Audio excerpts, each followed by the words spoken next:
News Tamil கழுகு. ஜனவரி மாசம் கடலூர் மாநாட்டுல கூட்டணி முடிவை அறிவிக்காதான் தேமுதிக. மார்ச் மாதம் தான் கூட்டணியை முடிவு செய்யற முடிவுல இருக்காராம் பிரேமலதா.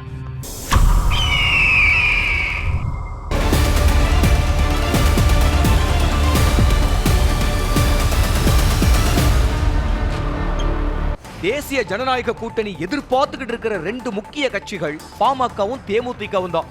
இந்த கட்சிகளோட தினகரனையும் ஓபிஎஸ்ஐயும் கூட்டணியில சேர்க்க பாஜக முயற்சிக்க அது இப்ப வரைக்கும் கைகூடாம இருக்கு. பாமகவை பொறுத்த வரைக்கும் அதோட உட்கட்சி பிரச்சனை நீடிக்கிற நிலையில தேமுதிகவுக்கு கூட்டணி முடிவெடுக்க எந்த தடையும் இல்ல. ஆனாலும் விஜயகாந்த் பாணிய 2026 தேர்தலுக்கு பிரேமலதா கடைபிடிக்கிறதா சொல்றாங்க. ஜனவரி 9ஆம் தேதி கடலூர்ல நடக்கிற அந்த கட்சியோட மாநாட்டுல கூட்டணி முடிவை சொல்ல போறதா பிரேமலதா இப்ப வரைக்கும் சொல்லிக்கிட்டு இருக்காங்க. ஆனா கடலூர்ல கூட்டணி பத்தி எந்த முடிவையும் அறிவிக்க மாட்டாங்கன்னு விவரம் தெரிஞ்சவங்க சொல்றாங்க. 2011 ஜனவரி மாசம் சேலத்தில் நடந்த மாநாட்டுல கூட்டணியை அறிவிக்கிறதா சொன்ன விஜயகாந்த் அந்த மாநாட்டுல அறிவிக்காம ஒரு மாசம் கழிச்சு அதிமுகவோட கூட்டணி சேர்ந்தாரு.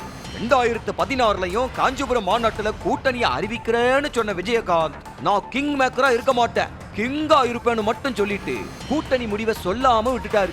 பிறகு மக்கள் நல கூட்டணியை அமைச்சு தேர்தலை சந்திச்சாரு. கிட்டத்தட்ட இதே பாணியில தான் பிரேமலதாவும் கடலூர் மாநாட்டுல கூட்டணி அறிவிப்பை வெளியிடாம திமுகவுக்கு எதிரான கருத்துக்களை சொல்லிட்டு மார்ச் மாசத்துல கூட்டணி முடிவை அறிவிப்பாராம்.